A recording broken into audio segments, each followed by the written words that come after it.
Hello and welcome to the Passenger Seat Podcast, a podcast designed to fill your passenger seat with chat about classic cars, all recorded from my 1968 Morris Minor Peggy. I'm Becca and today I'm going to be telling you about the FBHVC's Club Expo that I went along to a couple of weekends ago, some of the interesting things that they were telling us about, and also a bit more information about what it is and why it exists. As I covered in my podcast a few weeks ago, the FBHVC is the Federation of British Historic Vehicle Clubs.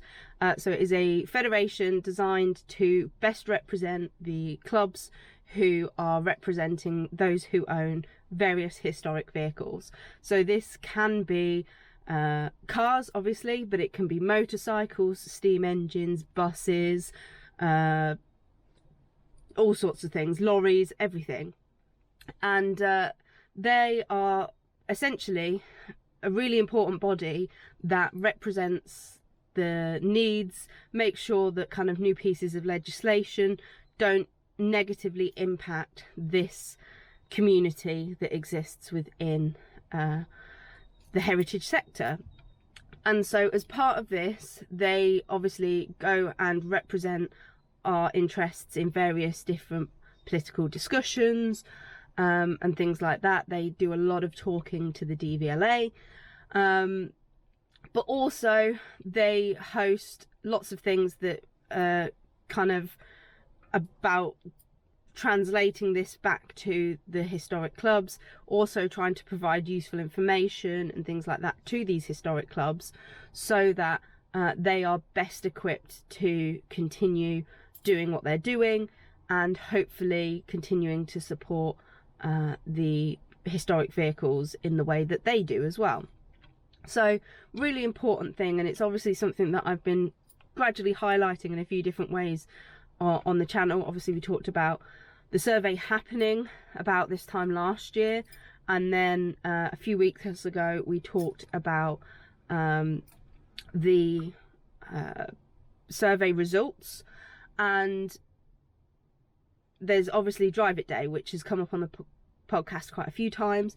They are behind Drive It Day, and they are the reason that the money is being raised for the NSPCC, and they are the ones that came up with the reason for us getting out in our historic vehicles on a particular day, because it highlights to people just how many there is out there and how big a community it still is.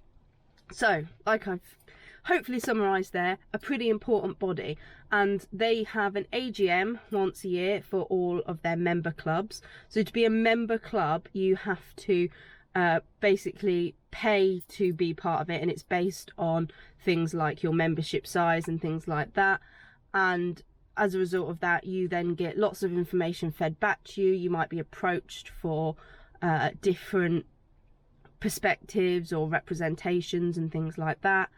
And you get to be obviously part of the AGM that happens I think in about November time, and part of the Club Expo, which happens in January at Gaydon, the British Motor Museum. And the Club Expo is designed to present updates and information and things like that to the clubs for them to make use of, to keep them informed, but also highlight certain things to them that might be particularly useful, keep them abreast of different changes that are coming, and all of those sorts of things. So a really useful thing for these member clubs to go.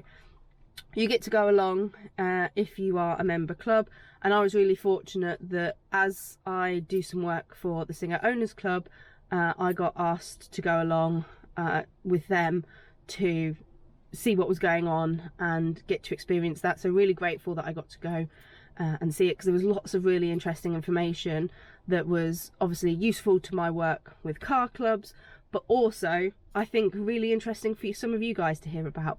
A lot of this will have been reported in some of the more traditional classic car press by this point, but obviously not everyone engages with all of that all of the time, so I thought this might be another way to disseminate some of this information out to people. So let's get into some of the stuff that was covered.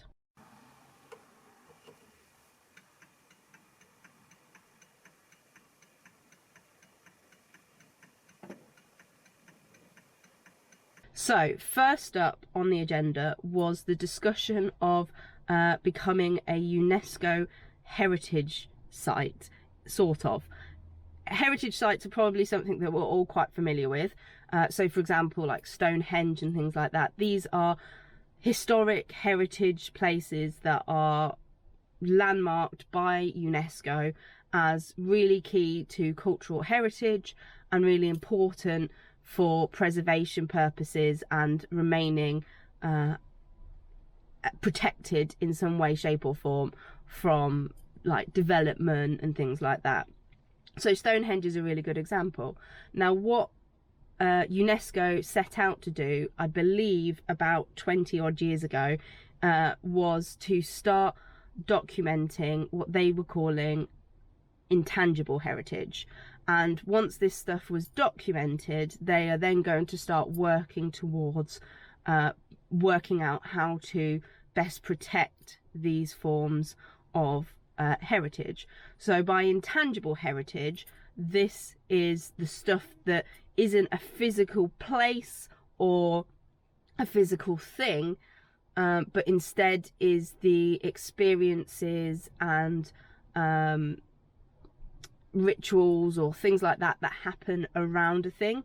So the example that was given is Stonehenge is a heritage site, but the intangible heritage is the things that the Druids and similar do around it, perhaps at the solstices. So if you were thinking about a heritage site, you might think about like a historic factory for cars, or you might talk about perhaps the cars themselves, or a really important museum being a heritage site. But we are looking at now what is happening around these vehicles and the heritage experiences that are happening around these vehicles. And the FBHVC is now in the process of getting the experiences around heritage vehicles to be recognised as part of this intangible heritage, which by all accounts and purposes seems like it is a really positive thing for the scene. It means that there will be some way of kind of documenting, hopefully, what goes on, how it happens, the experiences of people. And this is obviously something that I'm really passionate about, because I started the podcast essentially to record my own and others' oral histories and experiences of heritage. And so that sounds like something that will be going on with this. It's really quite early stages. They've put in an application. The application has been acknowledged, and it's then kind of a next step process from there. But it sounds like that this idea of protecting not only the cars, which they have been doing for a really long time, and all the other vehicles, but also protecting some of what goes on around it. So for example, something like a hill climb that has heritage interest could be potentially protected, or you might look at kind of how village green car shows and things like that could be protected, or even just the development of new sites and things like that where events are happening, how we look into making sure that they can continue to host events, and also protecting those stories and experiences of those who have really formulated what we get to experience now. It's a really interesting concept. It sounds like it's quite early days, but I think it could be really good for making sure that not only the metal and the rubber and vinyl that we sit in is protected, but also our experiences and our ability to go to these experiences. It's all right protecting the vehicles, but if we haven't got the ability to go to shows, interact with the public, enjoy driving out and experiencing these cars, still getting to take part in motorsport to show the capabilities of these vehicles, if we haven't got that anymore, then that would be devastating. So having this protection in place sounds like it could be really important. And the interesting thing is that the research from the 2025 survey that we talked about a few weeks ago is feeding into the application process and into what it is that they are trying to outline to protect. So again, it reminds you just how important taking part in the survey and things like that is, to make sure that that is as accurate as possible, to ensure that going forward those protections best reflect what you personally enjoy getting to do.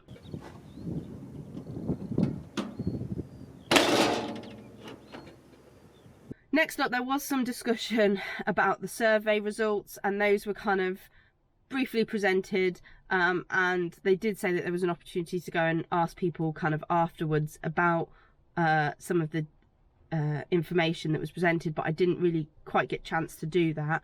But it was presented, and we did all get kind of a nice presentation of that information. Obviously, having done such a deep dive into it myself a couple of weeks before, none of that was really new information for me, but it was good to see that obviously the clubs were being made aware of what the outcomes were, and hopefully they start to think about what they can do to best reflect some of the information that was being presented there.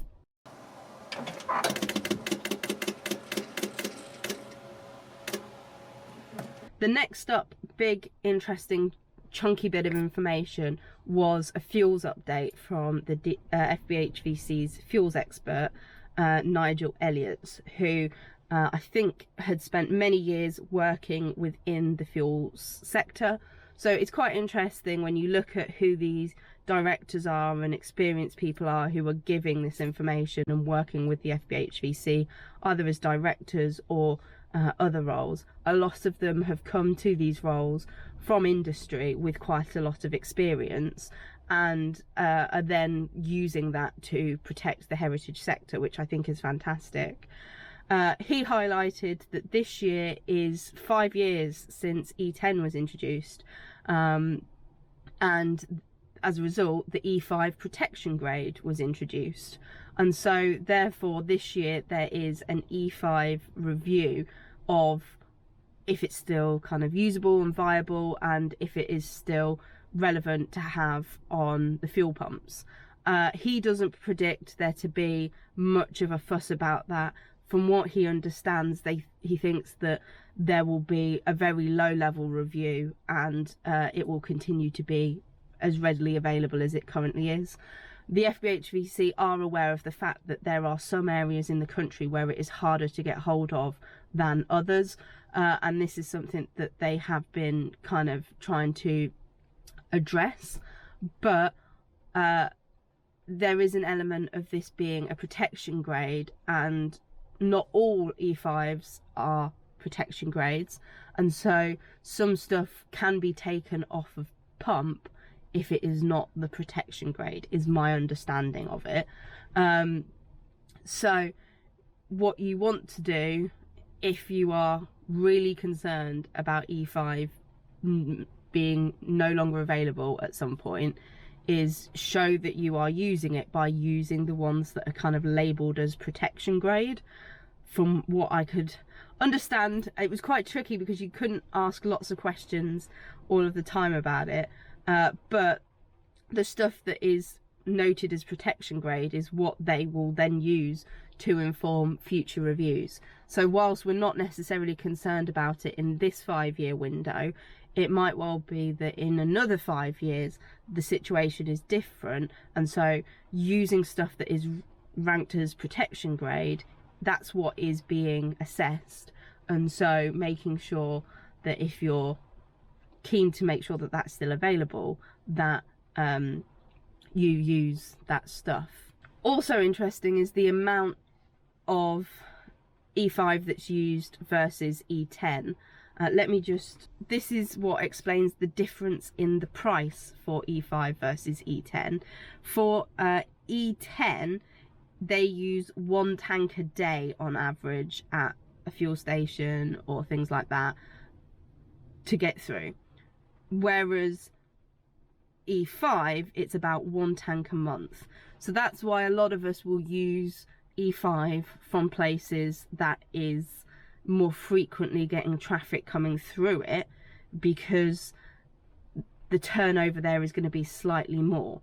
And so the fuel companies and things like that are obviously putting as much time and as much effort into making the E5, but they are getting much lower returns because the usage is much lower. Price is higher to kind of reflect that, because they still have to do the same amount of like maintenance and things like that on the pumps, but it's going through at a much lower rate. So that explains, if you've ever wondered why the E5 is higher, it's because of that usage difference. There's 4 remaining UK oil refineries and 2 closed in 2025, which I think is quite interesting. And Nigel was talking about the fact that the UK is starting to come to what he believes to be a bit of an energy security crisis, in that so much of our fuel is produced and refined elsewhere and then imported, and that the government should be a little bit more concerned that obviously that is dependent on things like allies and support from the countries that have these refineries and this support. And so actually we should be having a bit more control of more of our own fuel, particularly if we ever needed to use it for military things and stuff like that. You needed to have that fuel security. At the moment, 50% of demand is done through import, and obviously with the 2 refineries closing this year, one of which I think has been taken over by another refinery that was nearby, that's going to make use of some of the really good equipment that's there and keep it kind of ticking over until they decide what to do with it more long term. But regardless, obviously these refineries closing is going to impact how much more fuel is imported and costs and things like that attached to it. They believe that fuel prices are coming down at the moment, but the thing that keeps the prices up is VAT and tax on fuel. That's what is kind of making up a big chunk of what we have access to. That is making up a big chunk of the price at the moment, compared to other countries who have got kind of the same sort of price for the fuel but aren't paying at the pump the same amount that we are. Nigel said that from discussions with the oil industry, the overall message from them is that they want the government to be more open to a broader range of technologies to reduce emissions. Obviously, for a long time, a lot of the focus has been on EVs and hybrids and things like that, but the reality is that those aren't necessarily as green as they appear. And there's this discussion that's being had about sound science, where we are evaluating vehicles based on their emissions, not just out of the tailpipe, but on a cradle to grave perspective. And so obviously vehicles like Peggy, as we've talked about in the past, on a cradle to grave perspective, are having really long lives and therefore not necessarily as detrimental on the carbon footprint thing as something that's being brand new produced, but is seen as greener because it's not putting out tailpipes emissions and things like that. So it's a really complex thing, and the discussion about getting more technologies in, using things like sustainable fuels and getting more science and support behind those sorts of things to make them more readily available, is something that both the oil industries are perhaps interested in, but particularly the FBHVC are. And they've said kind of the takeaway is that we keep buying E5 protection grade to show that the use is there. Potentially look into using low carbon fuels for events, which I know a lot of clubs have started doing. Particularly the VSCC have started using low carbon sustainable fuels and things like that for some of their trials, so that they can say that the events are greener. I think Goodwood Festival of Speed did the same thing last year as well. Clubs can also look into offsetting the emissions of their events using schemes like Tree-V, which are there to offset the emissions of people travelling to shows and things like that. So there's lots of things that clubs can be doing, as well as advocating for that sound science approach, which fully covers all carbon involved in a vehicle's lifetime, to better understand the impact on the environment. Interestingly, something that I picked up on and wasn't necessarily explicitly said is that Shell no longer has a refinery in the UK. And I started thinking about that concept that they were talking about, where it was that we want to make sure that the refineries that we have stay open and we continue to have an element of protected fuel within the UK. And so I might suggest that another thing that we could be doing is looking into whose refineries provide petrol stations, and if you've got the choice between a petrol station that is provided by imported fuel and a petrol station that is produced in a UK refinery, maybe if there's not much in the price and things like that, you look into, okay, is the UK refinery one that I'm going to make a conscious effort to go to help keep them going.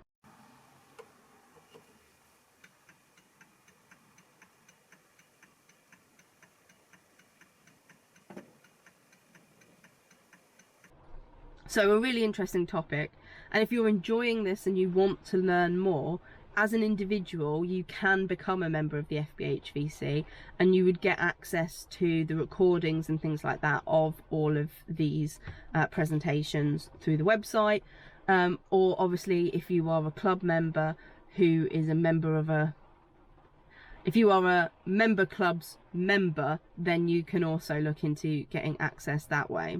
The next topic that came up was how to tackle the future for clubs. The discussion around kind of membership figures, obviously thanks to the survey, but also the way that they are collecting data. They have data from 510 FBHVC clubs, and the biggest club has around 12,066 members, and the smallest club has 5 members. So they have a real broad range of people and clubs that they are supporting. Those bigger clubs are things like Aston Martin, BSA, Jaguar Enthusiasts, Morris Minor Owners Club, and the TR Register. But they have noticed that between 2019 and 2025 there is a net decline in the membership of those clubs.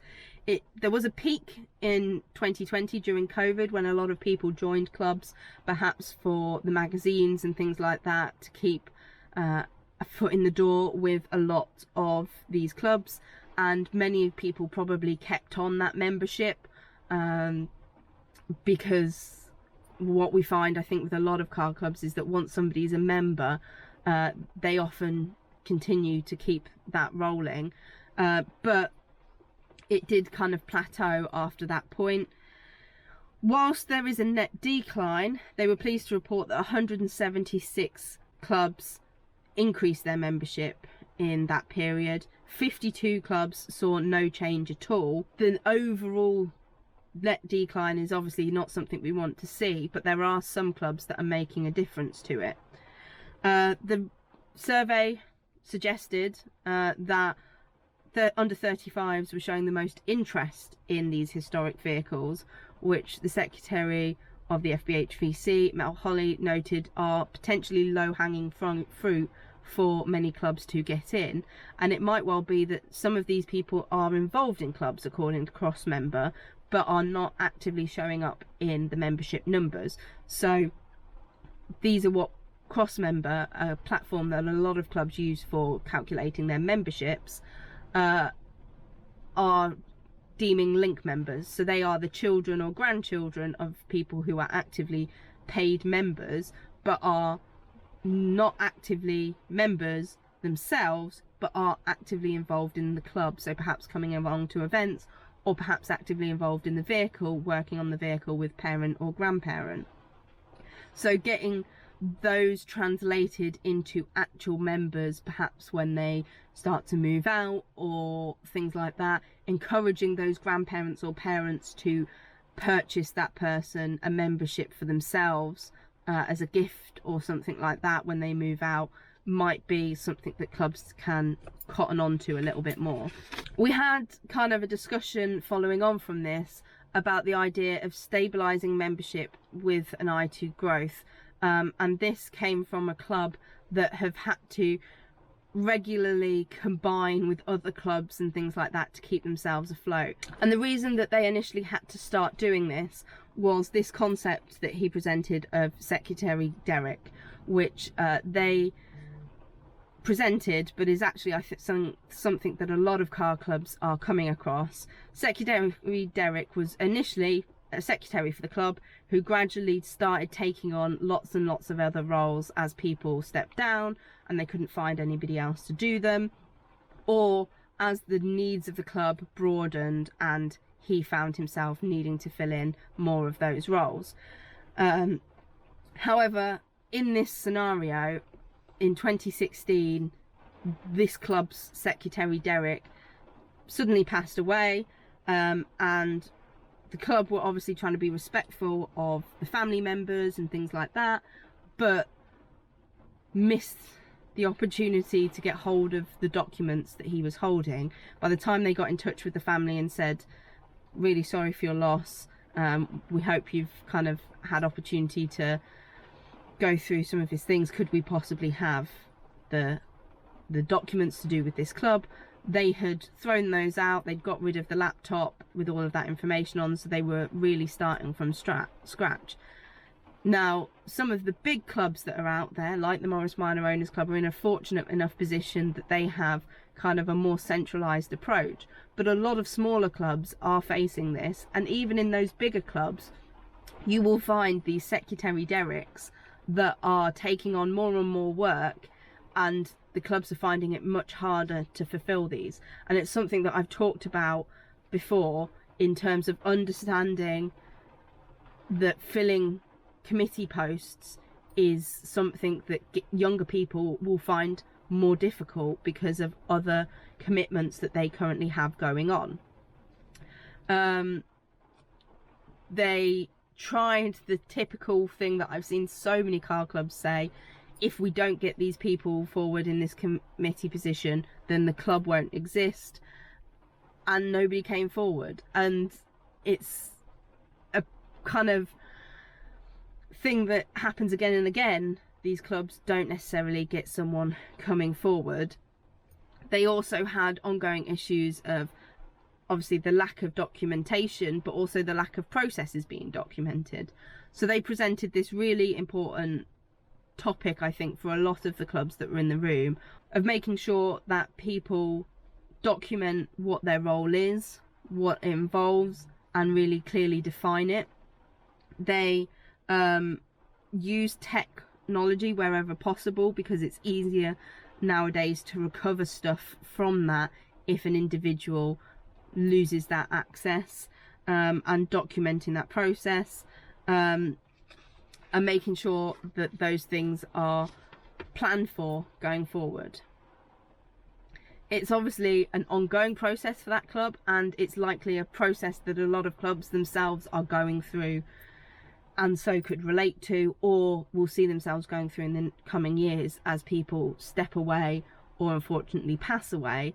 And I think having that discussion happen at this event gave people thought and pause to look into what was important for these clubs to make sure that they kind of stayed afloat in the coming years.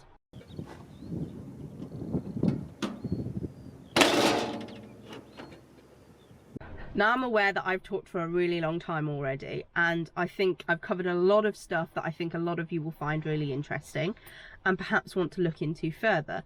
There is loads more that was covered in this particular Expo that I think is an interesting discussion, and if I sit here and just reel it all off, it'll all get lost. So what I'm going to do is do a part 2 to this in a few weeks time, where we look at kind of the afternoon sessions, where we look at topics like how we're getting young people involved, how we're translating those young people into members of clubs, and also the relationship of the FBHVC with the DVLA at the current time and going forward. So lots of interesting stuff still to report on. I really hope you've enjoyed some of the topics, and I'd love to hear some of your thoughts on a lot of these really important topics down below. What do you think about the fuel changes? What do you think about the UNESCO heritage aspect? And do you have any thoughts about how clubs can best address this ongoing issue of committee members and things like that? Let me know down in the comments. Thank you ever so much for listening. Drive safely and happy motoring.